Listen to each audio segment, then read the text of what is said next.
আচ্ছা, আমি না আজকে সেই সমস্ত মেয়েদের জন্য কথা বলবো, বা সেই সমস্ত মেয়েদের গার্ডিয়ানদের জন্য কথা বলবো, যারা হচ্ছে, আমি নিজেও আগে এমন ছিলাম। তো যারা হচ্ছে ভাবে যে আমার তো একটা মেয়ে, বা মেয়ে ভাবে আমি তো একটা মেয়ে মানুষ, আমি কি করব, আমি এই যে টাইনা টুইনা এসএসসি পাস করছি, বা অনেকে সেটাও করে না। হুম। তো যাই হোক, আমি হচ্ছে এখন বিয়ে করব, সংসার করব, বাচ্চা কাচ্চা মানুষ করবো, আমার হাজবেন্ড আমাকে খাওয়াবে।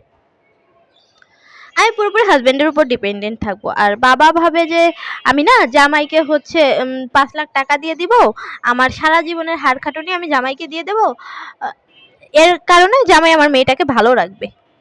মানে আসলেই এটা সম্ভব? তো যাই হোক, এইটাই হচ্ছে কথা যে কেন, মানে ওই ৫ লাখ টাকা দিয়ে তুমি তোমার মেয়েকে একটু কষ্ট করে এডুকেটেড করো, ৫ লাখ টাকা তোমার দিতে হবে না। মেয়েকে কষ্ট করে এডুকেটেড করো, মেয়েকে হচ্ছে জামাইয়ের জন্য যে ইফোর্টটা দিবা, বা মেয়েকে বিয়ে দেওয়ার জন্য যে এফোর্টটা দিবা, ওই এফোর্টটা মেয়ের জীবনটা সুন্দর করে গইরা দাও, মেয়েকে হচ্ছে স্বাবলম্বী বানাও। তোমার মেয়ের কোনোদিন কারো কাছে হাতও পাততে হবে না, মাথাও নত করতে হবে না, কোনোদিনও ফাইন্যান্সিয়াল ক্রাইসিসও ফেস করতে হবে না।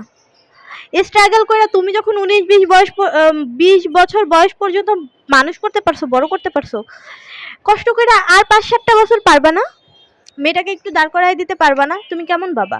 মানে তুমি মেয়ের ভালো চাইতে গিয়া তুমি যে হচ্ছে নিজের অজান্তেই মেয়েটাকে একটা হচ্ছে কি বলবো আগুনের মধ্যে ঢেলা দিতেছো, এটা তুমি আসলে চিন্তাও করতে পারতেছো না। আর আমরা মেয়েরাও, মানে আমরা কেন ভাবি যে হাজবেন্ড আমাকে খাওয়াবে, হাজবেন্ড হ্যান করবে ত্যান করবে।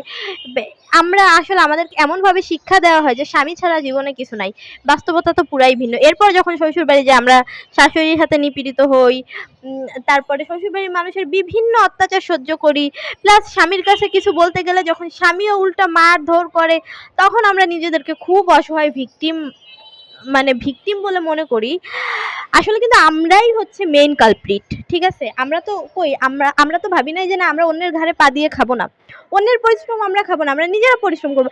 এরপরে তুই বেটা যদি আমার কদর করতে পারোস, তাহলে তুই আমার কাছে আসবি, নাহলে তোর তো আমার কোনো কিছুর বিনিময় দরকার নেই। এরপরে কি হয়, দুইটা খাইতে তো দিচ্ছে, একটা কাপড় তো দিচ্ছে, মানে আমাদের তখন ওই হচ্ছে হিম্মতটাই থাকে না যে নিজের পেটের খাওয়ারটুকু নিজে জোগাড় করব, নিজের পরার কাপড়টা নিজে জোগাড় করব। শুধুমাত্র খাওয়ার আর কাপড়ের জন্য হাজার হাজার মেয়ে আজকের দিনে দাঁড়ায়ও সংসার করতেছে, যে যাওয়ার কোনো জায়গা নাই, কি করব।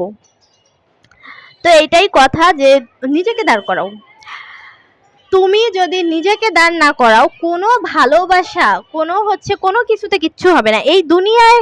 মানে এইগুলো শুধু নাটক সিনেমাই হয়, যে ভালোবাসা আমার রানী করে রাখছে, এটা কেউ রাখে না। তোমাকে তখনই রানী করে রাখবে যখন তুমি নিজেকে রানী রানী বানানোর যোগ্যতা অর্জন করবা। তো সেই যোগ্যতাটা আগে তোমার নিজের অর্জন করতে হবে। নিজেকে, তোমাকে কেন ভালোবাসবে, তোমার ভিতর কি আছে, কিচ্ছু নাই। তোমাকে চিৎ করলে তুমি চিৎ, তোমারে ভুট করলে তুমি ভুট। এরপর দিন শেষে তুমি তার জন্য সবকিছু করবা, সারাদিন খাটবা, দিন শেষে বলবে আমার বউয়ের তো কোনো যোগ্যতা নাই, অমুকের বউ তো অমুক পাস, তমুকের বউ তো তমুক চাকরি করে। এইটাই, এটাই বাস্তবতা, মেনে নাও বোন। ভালো থাকতে চাইলে এখনো সময় আছে, নিজের ভালোটা বুঝো, পড়াশোনা করো, বা যেইটা করতে ইচ্ছা করে, ব্যবসা করো, চাকরি করো, নিজেকে আগে দাঁড় করাও, নিজের পায়ে নিজে দাঁড়াও, নিজেকে ইন্ডিপেন্ডেন্ট বানাও, নিজেকে হচ্ছে ফাইন্যান্সিয়াল ভাবে খুব বেশি স্টেবল করো, তারপরে এই সমস্ত চিন্তা করা যাবে। তোমার আগে কেউ না। দিন শেষে দেখা যাবে কি তুমি সাফার করতেছো, সাথে তোমার সন্তানও সাফার করতেছে। যাই হোক, টাটা।